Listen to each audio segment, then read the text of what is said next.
All right. Hi, everybody. We're live. We were just talking about how France was the Vegas of the 18th century. Um,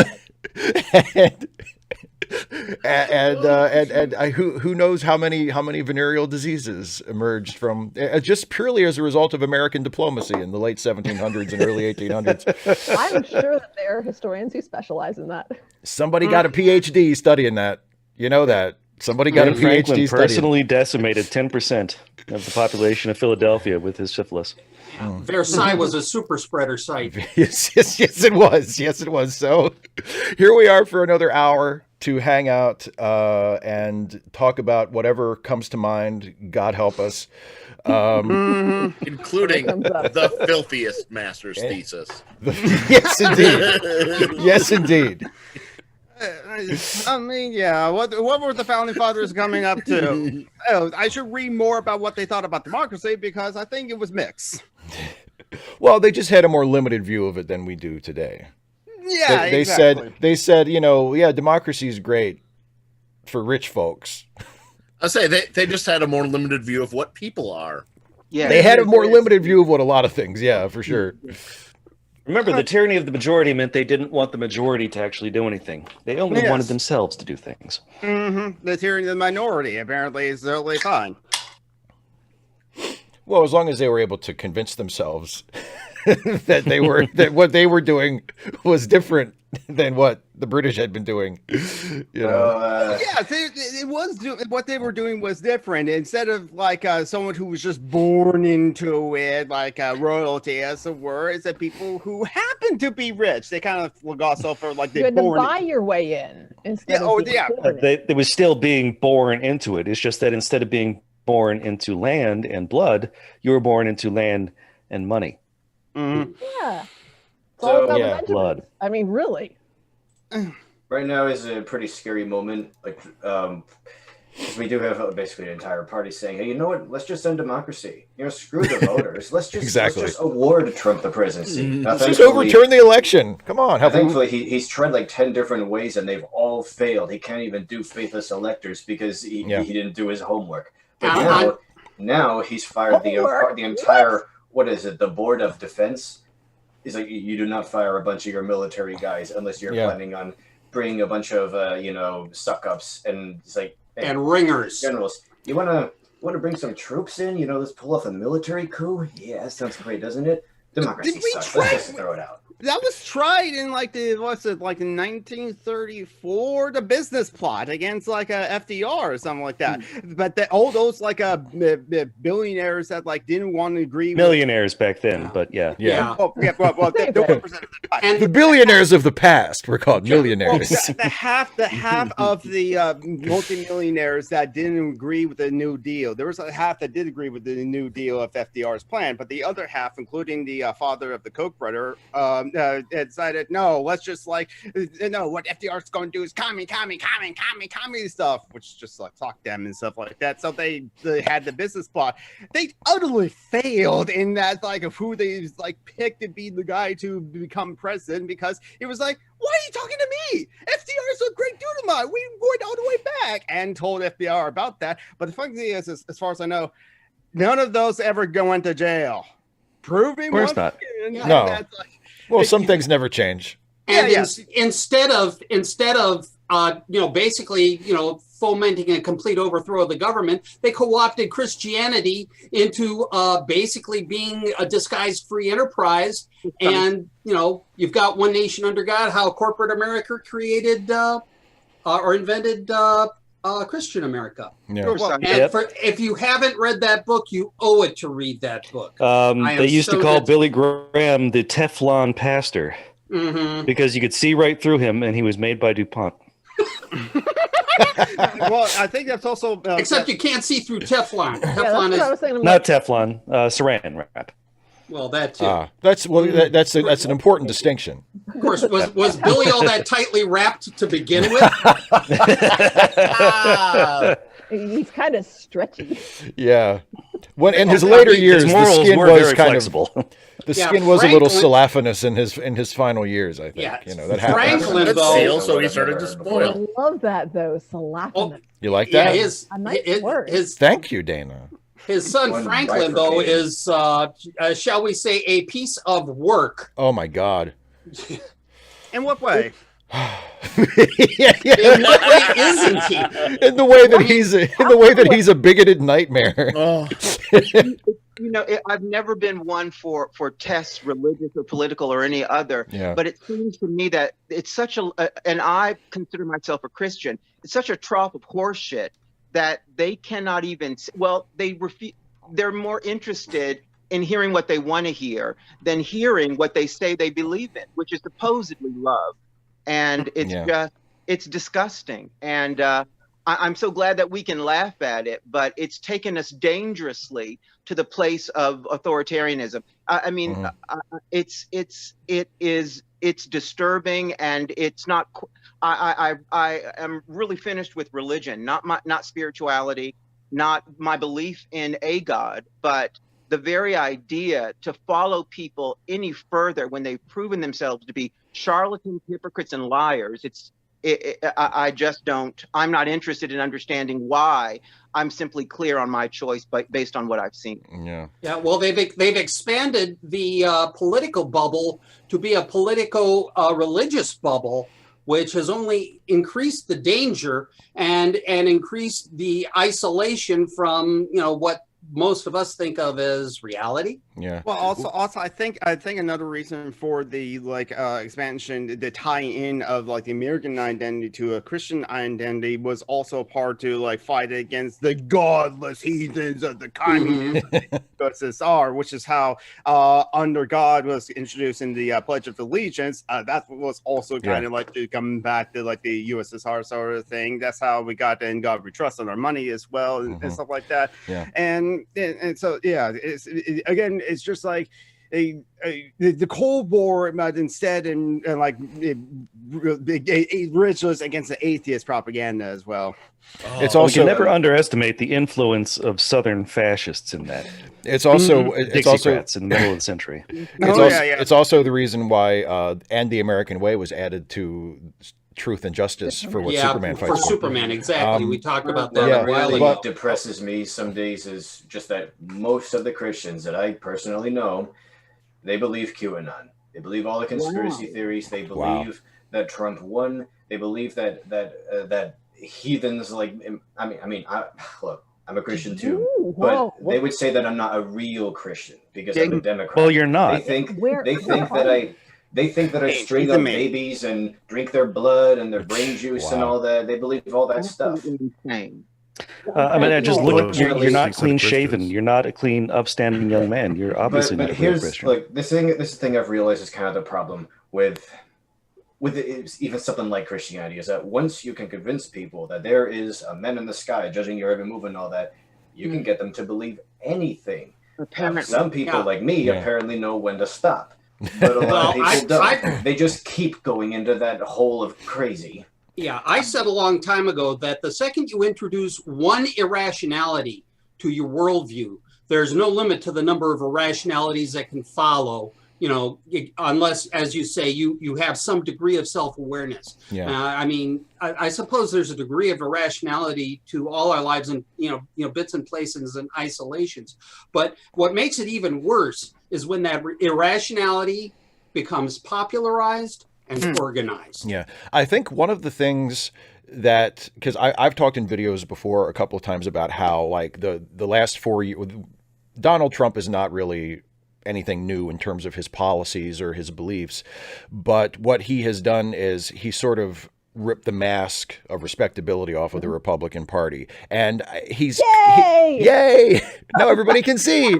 But he's done the same thing I think for conservative Christianity, because there was always this sort of a division of, there are the televangelists and the TBN type people and everybody, and the 700 Club and Pat Robertson, and everybody kind of knows that they're nuts, and nobody except Joel Osteen. Yeah, there's that sort of circus of Christianity that people outside that bubble don't really take seriously and just think they're just a bunch of goofs. But then beyond that, there was, a still conservative fundamentalist form of Christianity, but that had this veneer of respectability. And what we see in the Trump years is essentially there's really no difference between those two groups because the supposedly respectable, conservative Christians will go right along with not just with Trump, but with the most outlandish, outrageous claims and policies and conspiracy theories and whatever, if they think it helps them or helps their guy. And, and so the mask is off for that too. Like there is, they've shown themselves for who they truly are, which is fascist. Fascist, or at least people who aren't willing to do much more than shrug at the prospect of fascism. Yeah, and authoritarianism. Yeah. And for them, the ends justify any means whatsoever. Exactly. Yes. We have Lindsey Graham who said, "Call him out if he ever." Tried to put a justice in. And did anyone actually call him out? Several people call. He said, "You can use my words against me," and people used his words against him. And that was a big campaign thing. He shrugged it off. It was a complete no-op. Jamie Harrison went after him so hard for that, and it made no difference. I mean, yeah. One thing I was going to say that fascinates me is that I find QAnon, horrifying but interesting, in part because it has all the hallmarks of a sort of millenarian apocalyptic cult, and in a lot of ways, right, the sort of earliest version of Christianity. I mean, if you read like Mark, right, the earliest gospel and the one that's probably closest to what actually happened. Yeah. It really seems pretty clear, right, that the apostles thought Jesus was the Messiah in the original sense of like someone who was going to be a powerful, God-anointed earthly ruler. That there was a revolution coming, in the next decade. Yeah. He was going to be the head, and it was going to, overturn the Roman occupation and all that stuff. And then, sort of everything that we now think of as a religion is sort of a backfill. When he ended up crucified, and now he was supposed to be this big earthly powerful king. That didn't happen. So now what does he mean? How could he have been the Messiah and crucified? Well, maybe he died for some other reason. So you sort of backfill this whole elaborate explanation for how the political revolution you were expecting didn't pan out. And so I'm kind of curious where QAnon goes when, come January 20th, Hillary Clinton isn't in jail and for drinking infant blood. How did they explain? I don't pay that close attention to it directly. I only know what people on Twitter say about it. Yeah, I know. It's like life's too short. But also it changes constantly too. Well, that's because I was wondering, like, if anybody knows what was their rationalization for JFK Jr. not coming back to life and joining Trump's presidential ticket, because that was something that I saw. Like, apparently there were QAnon people who were saying like that was going to be one of the big things. Is like, not only is JFK Jr. still alive, but he's going to reveal that he has faked his own death after all these years, and he's a Republican now, and he's going to displace Mike Pence on the presidential ticket for the Republicans. And wow, this is a lot of this. Like, there's so much bullshit packed into this one claim. It's kind of astounding. I was saying the movie for train wreck. Steve, it's the same mechanism. It's the same way that Lindsey Graham was able to blow off the whole bullshit about use my words against me. If it doesn't work out, ignore it. It never happened. Yeah. Move on to the next. Well, that's the thing, is like that's all to me. I mean, because a lot of the things that were revealed to, about the Republican Party as a whole, as opposed to just the fringe of the fringe, like the racism and the sexism and the transphobia and the homophobia and the xenophobia and all these, all the things that we've always known was there. We've always known it was there, but they tried to kind of downplay it, and now it's just out in the open. Like, to me, one of the most disappointing things of all was just the realization that most of them just don't care. Like, if you call them out on a lie or hypocrisy or you literally told us that if you tried to do this, we shouldn't let you do it, and now you're trying to do it. They just don't care. Like, that's what it boils down to. As long as they can retain power and rule over the rest of us forever and tell us what to do with our bodies and all that. There was that book, 1984. It's all about power. Yeah. So I was thinking of it. Sorry, I just wanted to add something Steve said earlier about Trump sort of being the Republican Party's mask-off moment. They keep, like, in the news, and even Democrats, they keep acting like Trump is some aberration. Like Yeah. once he's gone, all the Republicans will mellow out and just be nice again. It's like, no, Trump is not an aberration. He is the natural result of all the systemic fuckery that we have in this country. Yeah. And he, how do I say it? We cannot go back to normal. Normal in 2016 sucked for most people. If Biden just brings us back to normal, we're just going to get another smarter fascist in 2024 who is going to succeed in some coup, and then the American experiment will be over. President Ben Shapiro, or running. Oh, Jesus Christ! Don't speak that. Don't speak that into the universe. I don't believe in that. I'm not superstitious like that. But let's not. The dry ass pussy house. Oh yeah, I forgot about that. Well, hold on, Matthew, you were about to say something. I was going to say, a different book, Leon Festinger's "When Prophecy Fails," about how QAnon's going to react, and it's going to be, the cognitive dissonance when when what they expect doesn't happen, just entrenches them deeper. And we see that with cults and the long QAnon game. is just. It's the very long game, so But it's we'll also have to about see what they're like in a isolated. decade. I mean, these are people who they only have their echo chamber, and so that's why, we talk about how effective it is to engage these sorts of people, and it's not about engaging them rationally; it's about engaging them emotionally, and about building relationships, because that's what they're missing. That's what they don't have. That's why they connect to QAnon. I mean, they want to be everybody wants to be part of something. Humans are social creatures, except for Steve. He likes being a hermit. So, it's to have these sorts of relationships and to be willing to say, look, to acknowledge the humanity of everyone, even Trump supporters, and I will die on that fucking hill. Yeah. I'm with you, Dana, but I don't care how much we can talk about their monstrous behaviors, their monstrous beliefs, but they're not monsters. They're people who do and believe monstrous things. So then how do you can you tease that out, Dana? And how do you how do you build relationship with slowly? People? Well, exceptionally slowly. Let me finish. How do you build relationship with people, number one, who aren't dealing in reality or the factual reality that you live in to whatever degree, and then they're racist and crazy and hateful. A friend of mine who is Caucasian here in Georgia, I had to reach out to people who don't look like me to sort of find a balance. And she said the same thing that you are saying, and I rung off the phone. I tried to sit with it, but how do you do that when, forgive me, they're crazy? Well, I don't understand how to do that. Keep in mind, I'm a high school teacher.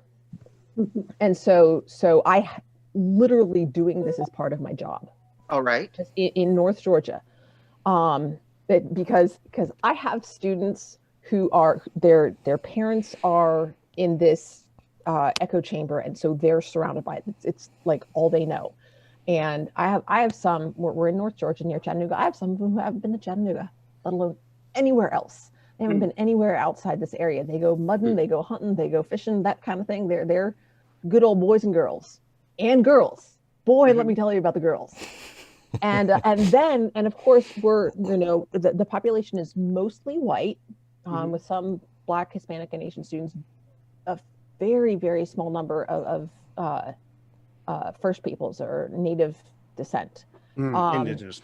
Yeah, so just very small. So I also have to be aware of, I can't.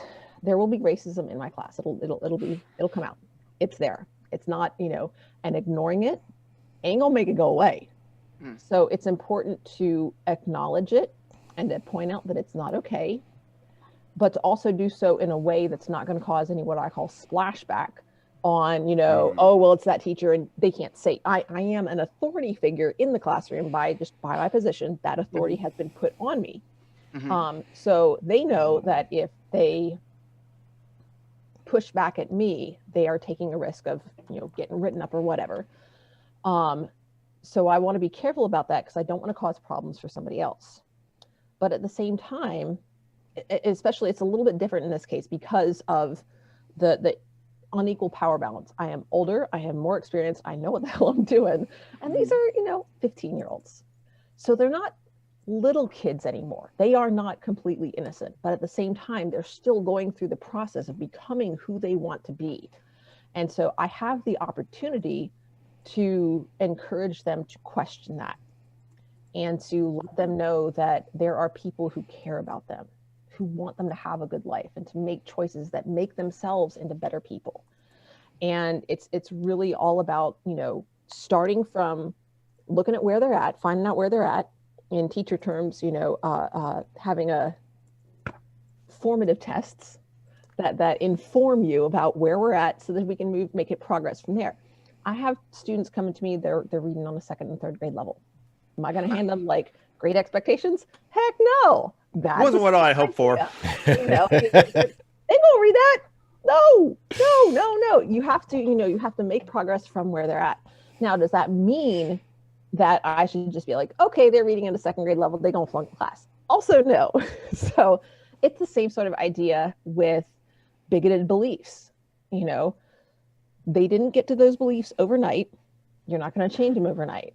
And what research has shown us about the way that we make decisions and form opinions is that when somebody has a deeply held belief, presenting them with facts and evidence that show them that that belief is just flat out fucking wrong actually makes them hold on to it, creates a defensive reaction.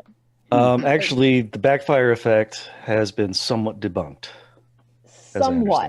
Somewhat, but there is again, there are a lot of factors involved. So, for example, if you have a strong relationship with someone, that helps to mitigate it. So it comes better from somebody that you trust.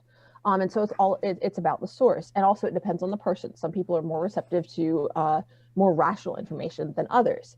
But, you know, engaging with someone on an emotional and personal level and building that relationship and, you know, saying, well, that hasn't been my experience and it's interesting, and really making it more experience-based. So like, you know, talking about things that have personally happened to you, those personal stories, that's what people connect to, not as much with statistics and data. And that is so frustrating. Back that up. But talking about this is what has happened to me. This is what somebody I know, my brother, my friend, putting a face and a name with it makes it much more powerful in terms of strategy. In short, hello, Mrs. Bogosian. Yeah. You know, you are using micro-inoculations and a whole lot of what's the word? Diplomacy. Yeah. Diplomacy by the gallon, I would say, in order to move your students in a positive direction. Check me if I'm wrong.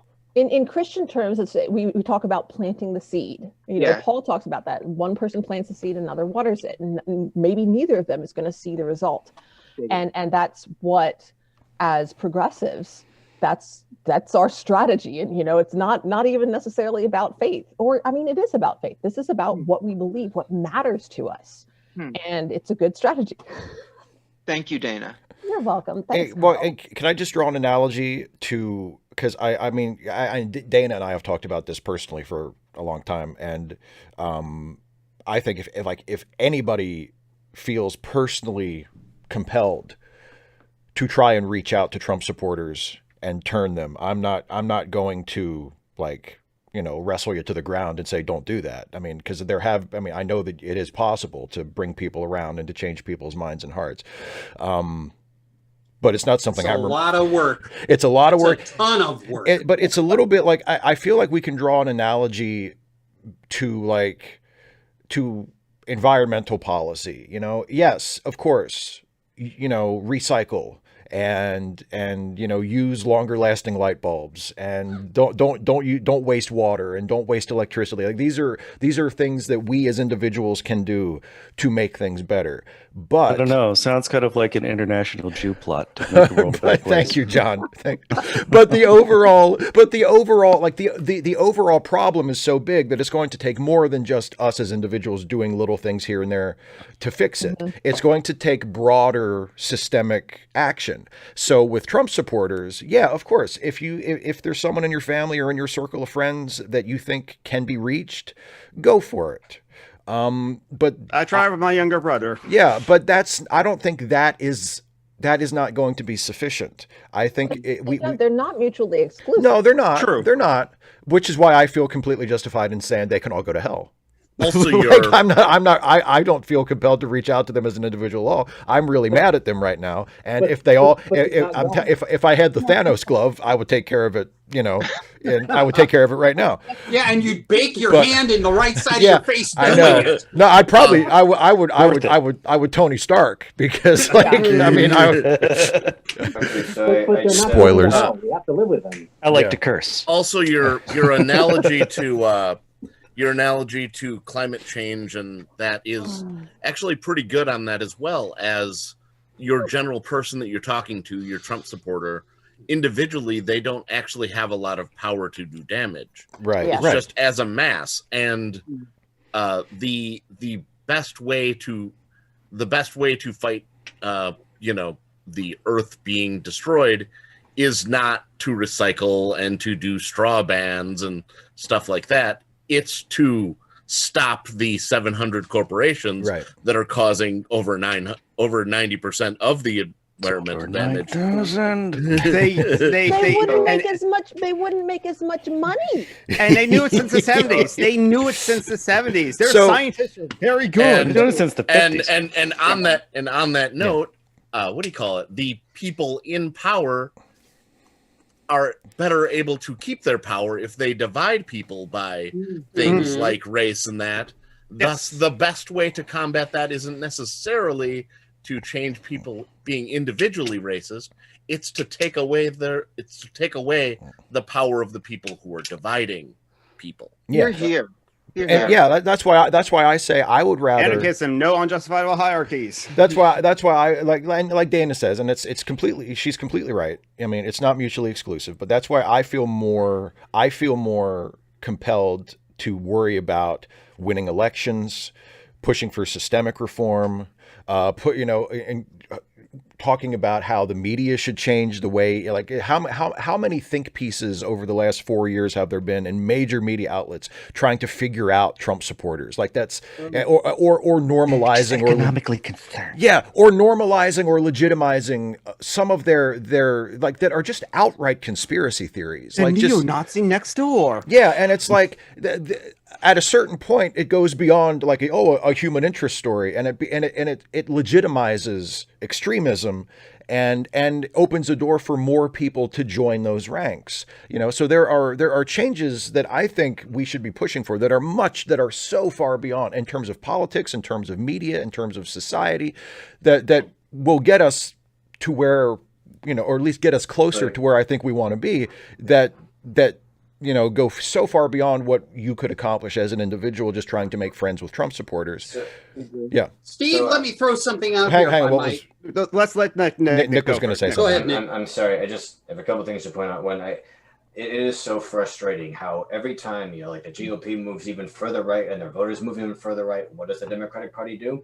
They chase them to the right. And they overtug them, and they're just pulled over more and more. They think, how can we appeal to this group of people? And oh my word. So the end result is just that everybody goes further to the right. But one thing that's so frustrating to me is that people require anecdotal evidence to comprehend something. Every time I hear some story about some 80-year-old couple who go to the Grand Canyon or some other place and they see how it's changed since they were kids, and like, gosh, I guess this climate change stuff is real. I'm like, well, no shit. You should have already believed that. You should just be able to look at the data. But they've been taught their whole lives, don't trust the scientists. Don't trust, you know, government and all that when they say this. But it's just that was something that I struggled with as a teacher. I had an administrator that I often didn't see eye to eye with tell me, what's the phrase? They won't care how much you know until they know how much you care. I'm just like, what? What are you talking about? I see what you're getting at. I don't. Yeah, there's a certain degree care where it comes from. I care about how valid that and reliable that information is. I'm like, that's just how I am. But then I got my gifted endorsement, and I'm reading some research on this, and just based on survey studies that were done of gifted and identified gifted students and non-identified students who were not identified as gifted, they regularly said that they would rather, it was more important to them to have teachers who showed that they cared about them. And that those were the teachers that they were willing to work harder for. And I'm like, okay, I guess I'm an outlier.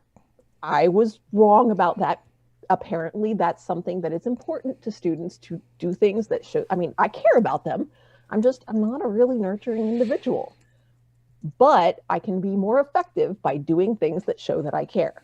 That's how a lot of people work. I mean, honestly, my drama teacher was like a surrogate mother to all of her drama students as well. And I still love that teacher to this day, even though I disagree with her on her thoughts on like community college. Well, not with drama, with performing arts. I mean, you're dealing with emotion to begin with. If you're performing on stage, you're emoting on stage. That's going to be a natural part of that. Dealing with something like mathematics or social studies is going to be a way different matter, and trying to introduce it is going to be far more difficult. Steve, I wanted to throw this out. Go for it. It's sort of related.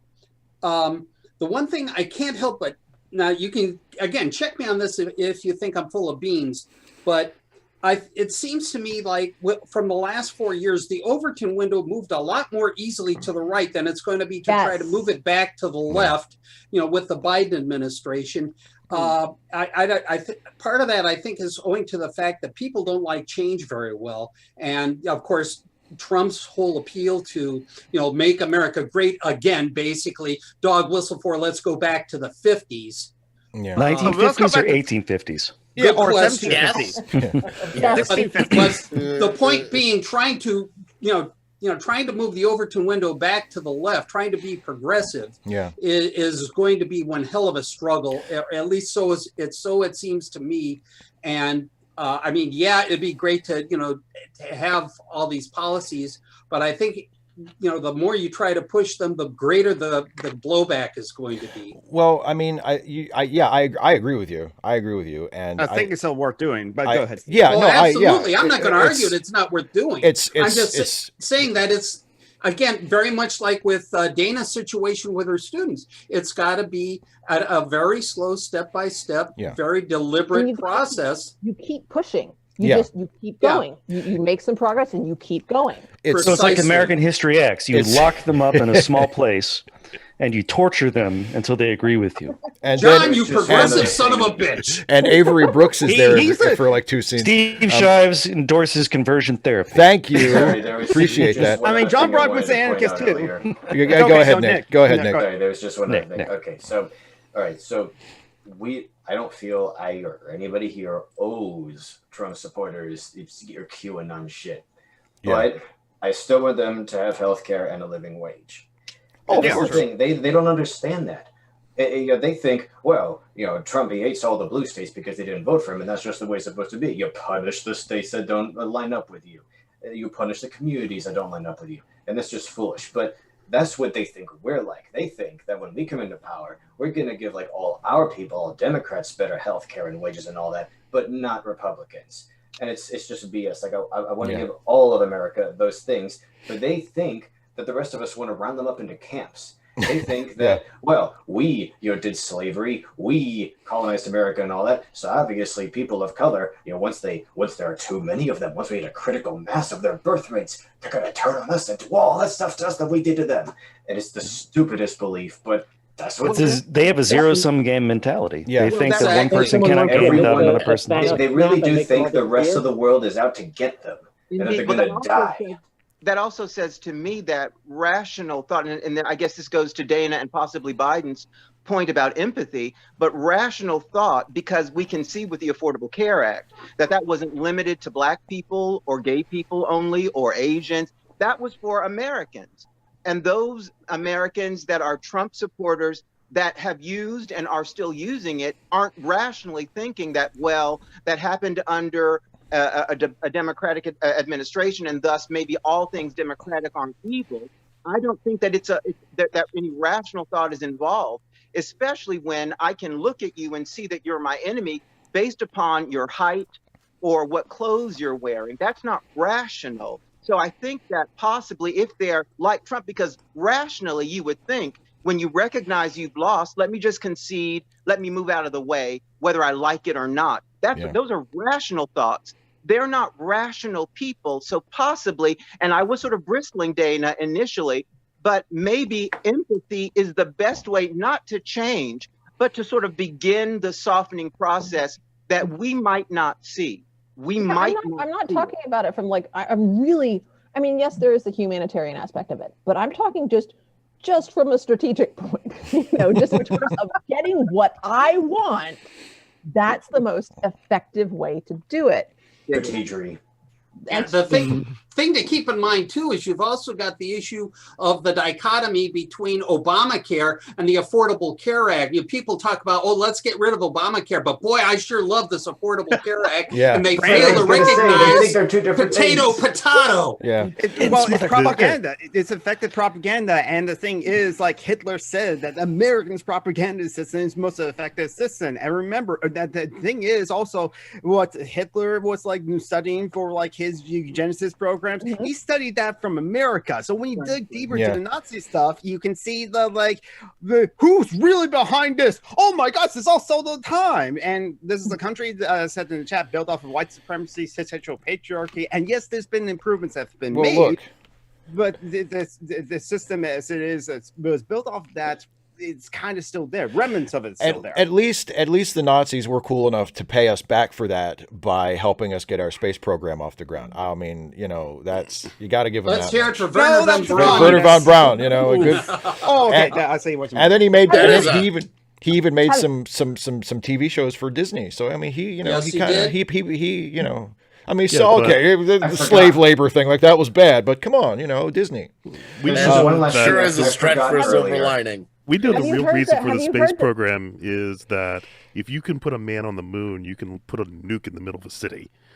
That's true too. Oh, and also don't forget the USSR, Russia, from the 1900s, the beginning of the century, was like a backwater, like a place, a country turned into like an industrial powerhouse in the next 50 years or something like that. They were state capitalists, though, so like I don't agree with everything they did. But the most successful thing about like the USSR space program is that they got America to the moon essentially, because all the other first was USSR.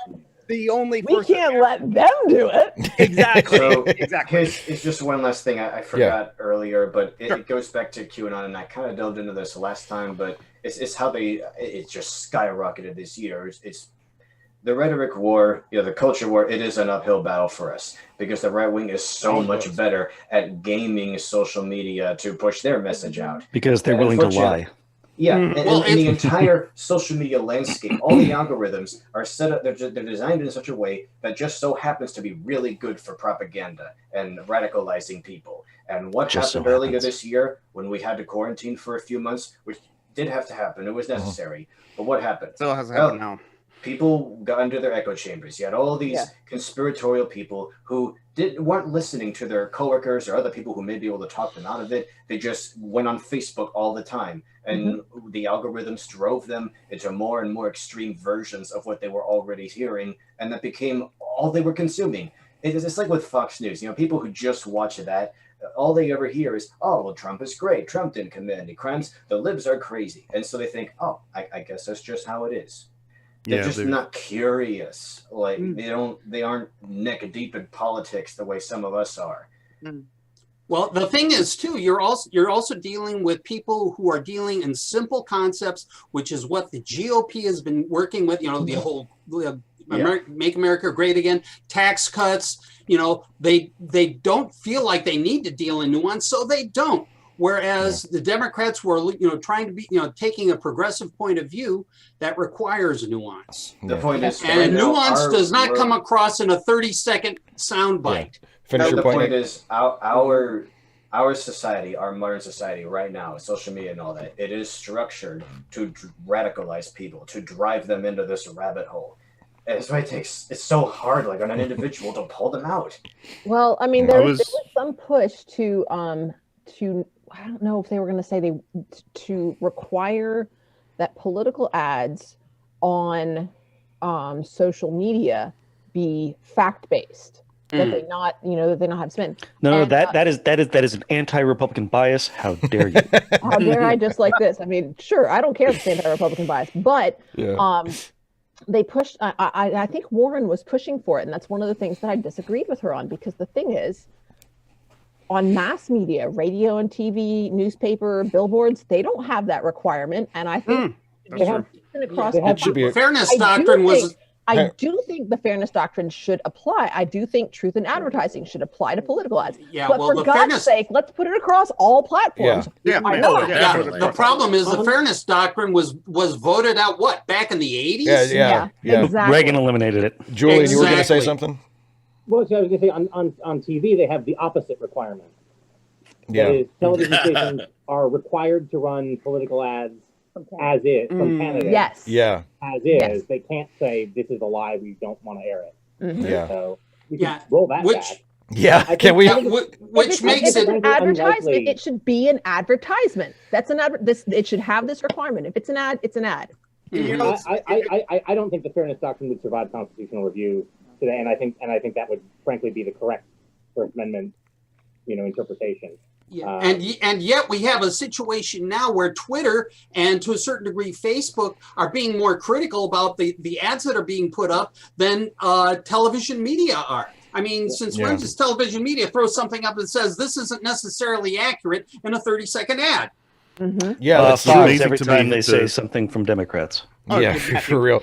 I think a lot of what we're talking about, and I've talked about this before, but when we talk about like what Lauren was saying a while ago, moving the Overton window, and what Nick was saying about how like Republicans are just so much better at this sort of thing than Democrats and leftists are.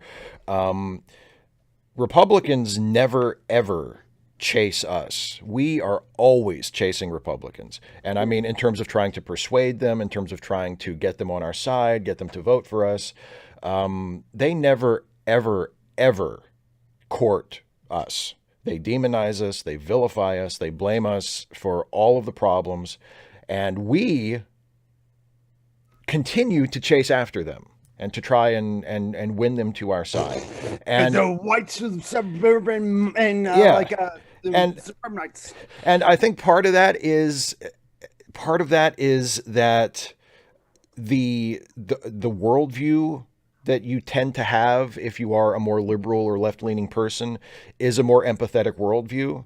Yeah. So you're naturally Except if you're inclined. Steve. Well, no, my worldview is very, but honestly, it's for me, a lot of it is emotional, and I'm just not interested in reaching out to people who are trying to, kill my friends.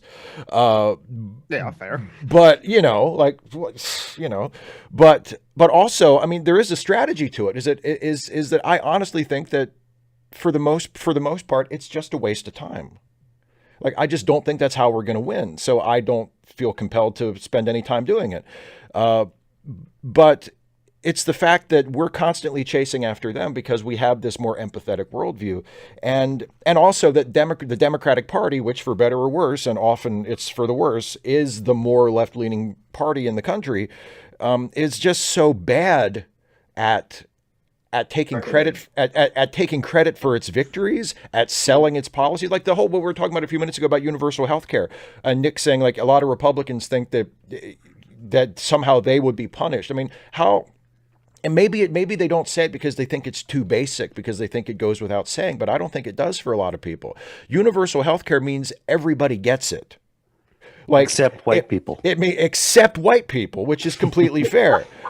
But it's equality. And if white people are, and then other people not white are equal to white people, then it'll feel like oppression. But yes, that's what it is. It's about entitlement and about reduced privilege and about reduced advantage. It's not about an actual reduction in what you have or reduced opportunities. It's about reduction in comparative opportunities. Mm-hmm. It means that you have less comparative power. You don't have as much of an advantage, as you don't have as much of an unreasonable advantage, an advantage that you haven't earned, but you still don't have as much an advantage. And that feels like, again, emotionally, a loss.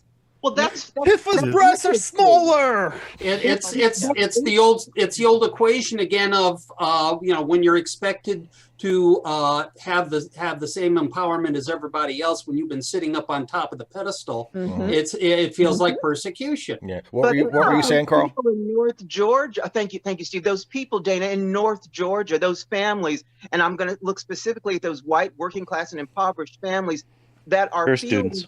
Some sort of ding. That they might lose because of equal access and opportunity. What are they getting from this illusion of privilege. I mean, what they're would be they're wrong? different though. They in their case they are they go hunting and they got their guns. But that won't stop with universal health care. No. They're not in their case. They're not against. They tend not to be against universal health care, but it's it's kind of a package deal.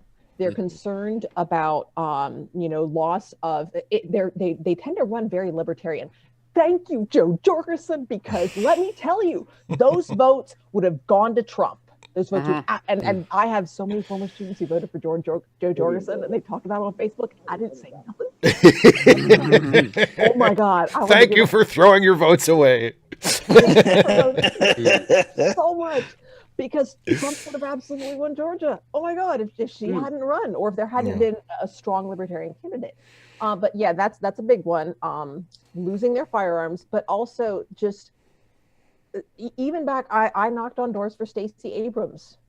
Her website had nothing about the needs of poor and rural citizens in Georgia. Nothing. There's and I think that's true. Like when you look at those contrasting maps between all this red geographically in the country and then all the population centers going blue, that shows that there's a disconnect.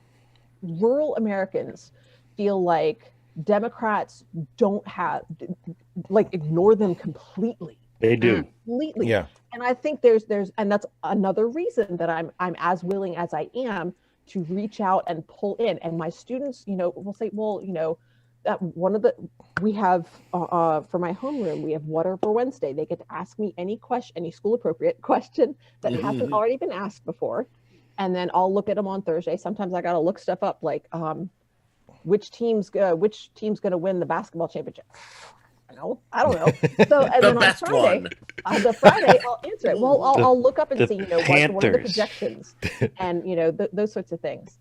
And one of the questions they'll ask me things, about what about politics, and I will answer them as honestly, but also as empathetically as I can. I want them to know that I am way left, but for them to know that I care about them too. So they're like, I mean, she is crazy, but not in a bad way.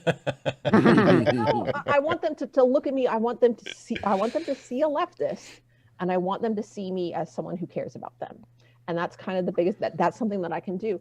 And because that also goes against the narrative that Democrats and leftists just, they only care about population centers, urban areas, not in the sense of urban, but in the sense of lots of people there. I understand. Yes. So it's a different aspect because I am in North Georgia and it's so rural. Well, and it's something that the Democratic Party, I think, especially as a national organ, needs has to get their shit together on. They've been terrible at it for my entire life, as long as I've been paying attention to politics.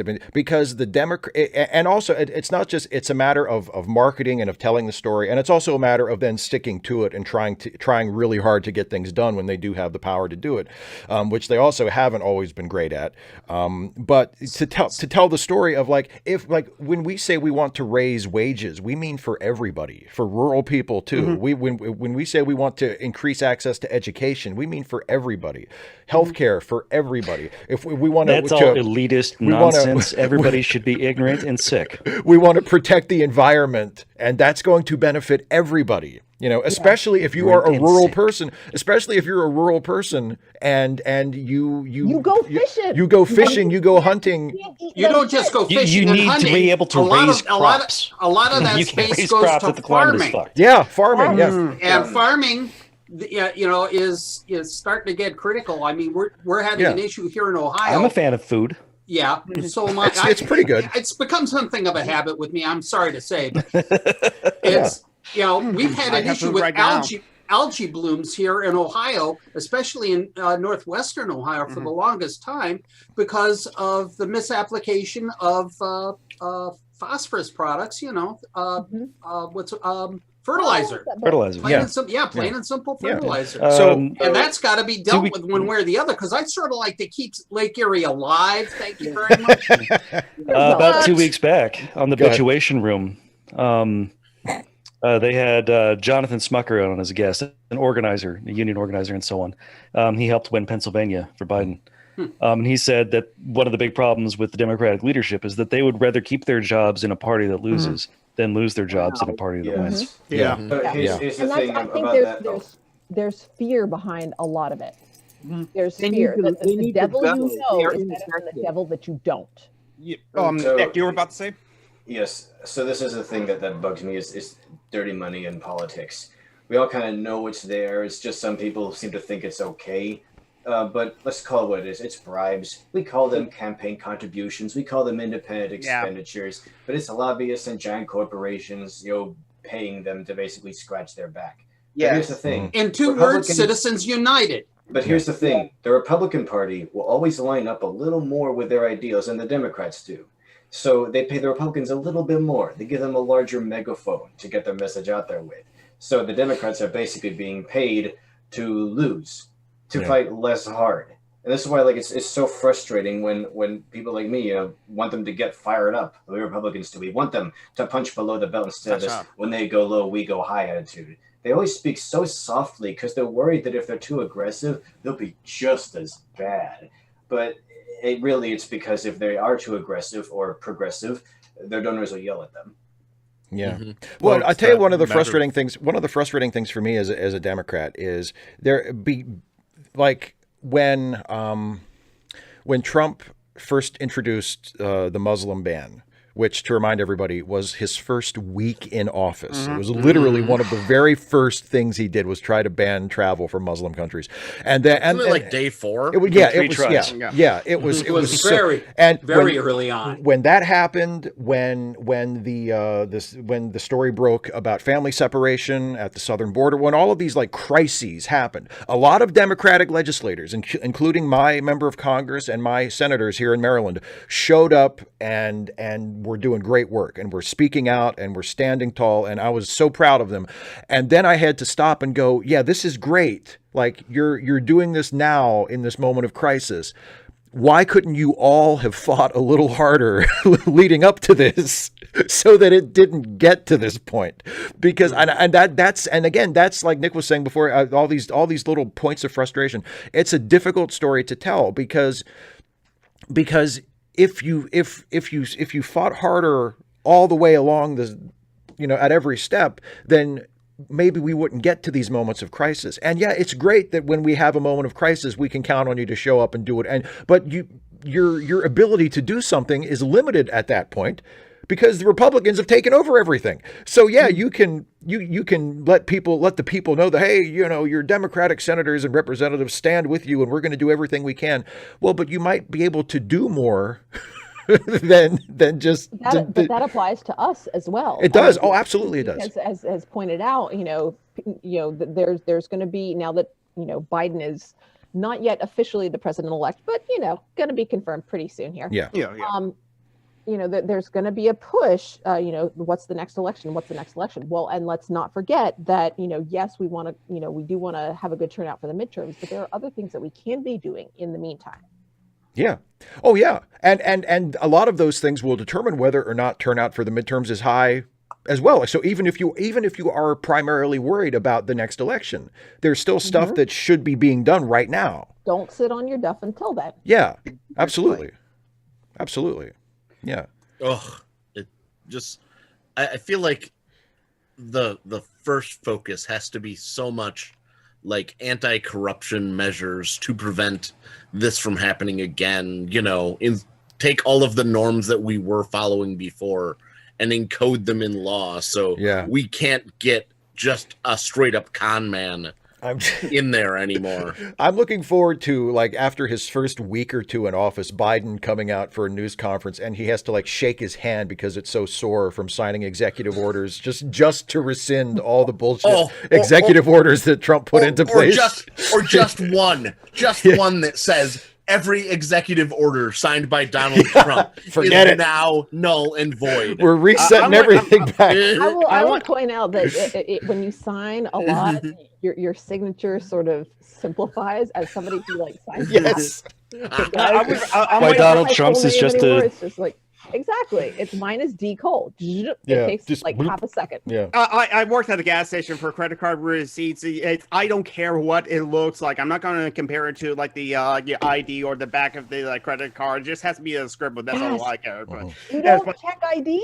guys, I do check ID for credit card purposes, but also I'm more forgiving. It's just like, well, no, the facial structure is about the same. You maybe dyed your hair or something like that, and your eyes have not changed or something like that. So yeah, that's pretty good. Have Also, you lost some weight? Is this you? But yeah, I don't like check. I don't care about the signature as a word as it's like. But wait a minute, what was my point before that? I was about to say, damn it. Oops, there was a point. Something about kidnapping and torturing Republicans, probably. Well, no. Oh, wait, we're going to talk about that off the air, John. Remember, Regulation 46A: no uncoded messages over open channels. Exactly. Just why I cannot buy the book. Buy the book, Captain. Which is why I cannot lay out the plans for the revolution, because criminal anarchy is the thing in Washington State. Well, the landlords, I'm not going to kill, but threaten them maybe. I don't know. Oh wait, they don't go. So you're compromising a little. I'm not going to. Okay. I'm not going to kill the landlords. I'll threaten them. I just wanted to scare them. I just wanted to scare them a little. Well, there's some that don't want to give up their power, so you got to have something to make them willing to give up their I'm just standing my ground. Just make them sweat a little. Just make them sweat a little. That's all. At least before I forget, we're towards the end of the hour, so a quick promotion for everyone. Our friend Nick Anderson writes a comic called Planet Ripple. Go to planetripple.com to check it out and get to be able to see the first volume for free in case you're interested and wanted to check it out before you buy. I have read the first 2 volumes and halfway through volume 3. I think it's pretty cool, so check it out.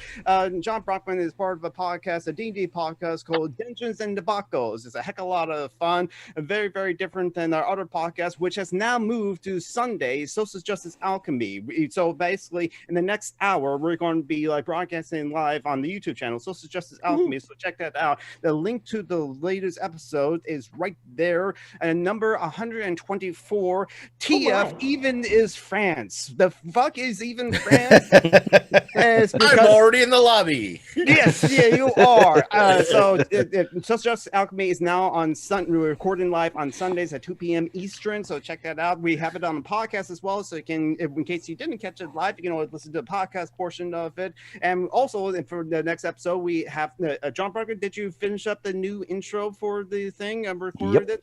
Okay, we got a new intro. Before it was just clips from quotes about the movie quotes that mentioned anarchy or anarchism, and then it was mentioning communism, like one from Clue, and now it's going to be clips mentioning revolution as a word. So check that out. I will point out they weren't communists; they were shit friends who were socialists. Yes. Oh my God. Well, we all make mistakes, don't we? It's true. Communism was a red herring. Flames. All members of the oldest profession. I'm a capitalist. Flames on the side of my face. Heaving breath. That is the only line in that movie that was ad-libbed. Madeline Collins is such a talent. On a specialized hotel, the telephone directory. May I throw one last little thing out here before we go off? Okay, just the simple fact that the next time we gather together, yours truly will have cut over 70 years. Woohoo! Congratulations. Congratulations for being alive. Yeah, well, congratulations. It beats the snot out of the alternative, I'll tell you that much. I don't know that, actually. I mean, well, sure. Yeah. He's an atheist. We're not so sure, but we have reason to suspect. Lauren, if you're burning in hell, just go after Margaret Thatcher and Ronald Reagan and all the other deplorable people from history. Yeah, just find them. It could be a lot of fun. I'll make sure to bring my ball bat along. Speaking, so has anybody else, and it's a few years old now, so maybe some of you, but did anybody see the documentary about Robin Williams on HBO a couple years ago? But I told Dana this already because I talked to her about it the other day because I just watched it, and there's a story in that, and Lauren just reminded me of it, and John. The day that Billy Crystal tells the story in the doc, that the day that of Ronald Reagan's funeral back in 2004, I think, Billy Crystal was watching Ronald Reagan's funeral on TV, and Robin Williams calls him on the phone and is doing his Ronald Reagan impression. And he's like, "Hello, Billy, what you doing?" And Billy Crystal says, "Well, Mr. President, I'm just sitting here watching your funeral." And Robin Williams goes, "Yes, well, I was just calling to let you know that I'm in heaven now." And Billy Crystal says, "Really? Well, how do you like heaven, Mr. President?" And he says, "Well, it's a lot hotter than I thought it would be." And Billy says, "Are you sure you're in heaven, Mr. President, and not in the other place?" And Robin Williams says, "Oh, well, that might explain why I'm in a hot tub with Nixon and his balls are resting on my nose." Ouch! He'll take it out of office. Bringing right around with the hairy balls. It's callback. So yep, it's airtight writing. It's like poetry. It rhymes. It's like poetry. It's like it rhymes. Yeah. It's improvised, but everybody's going to think we wrote it. So yeah, okay. And on that note, I think it's time to end this show before it goes even more off the rails. Then it didn't. Was it on the rails? It was never. There are no rails. There are no rails. What's the rails? There are no Write a rails. script. We have no script. Where Why we're bother to be going, rehearsed? we don't need roads. Exactly. Rails, apparently. Or rails. All right. Thanks everybody for Steve's watching. the writer. It's called a rewrite. Yeah, it's exactly. Thanks everybody for Dana's a writer, watching. too. That's right. Dana is a writer. No pressure. I'm a has-been. Oh, shush. You're an English Those who teacher can now. do. It just means one who writes. Exactly. I wrote a novel. I did. I wrote a medium article. I'm on my 6th. I wrote a novella. I've written comments. Does that count? Yes. Okay, there you go. Then Yes, of course. Hot damn. I wrote an 8,000 characters in a Facebook post. I had to make it a that post because it extended the comment limit. It was this is too much. Post. I can totally believe that. For real. I discovered that Discord also has a character limit too. God, how many comment limits have you tested over the years? All of that. Well, Twitter, everyone It's a lot more than you would think. We all know about Twitter's limits. Yeah. They call him Captain Glurge. Are you the reason that Twitter expanded the character limit a few years ago? There is a limit to how many tweets you can post at once, though. So I did extend it. That is okay, I have to post all these tweets and then continue writing. Yeah, except Geek, there's no chance that you have a patch on Trump as it comes to Twitter. Oh, Wait a second, are we still on air? No, we're not. we are. I haven't had a chance to sign off yet because everybody keeps fucking talking. Anyway, so very quickly, thanks everybody for watching. We'll see you next month. Patreon.com/Steve Shives if this looks fun to you. Charity links in the description to help out our friends who need a helping hand. And I have updated, yeah. Yes, and Some Random Geek is kind enough to curate that and keep it updated for us. So yeah, thanks everybody for watching. Thanks everybody here for being here with me, and once again, it is the fastest hour on YouTube. Can we get that trending? Can that be like a thing? It's the fastest hour on YouTube. Fastest hour on YouTube. Yeah. I don't know. Is that too long for a hashtag? No. Let's find out. Some Random Geek probably knows. I'll find out. Actually, the character limit for hashtags is Thanks for watching, everybody. We'll see you later.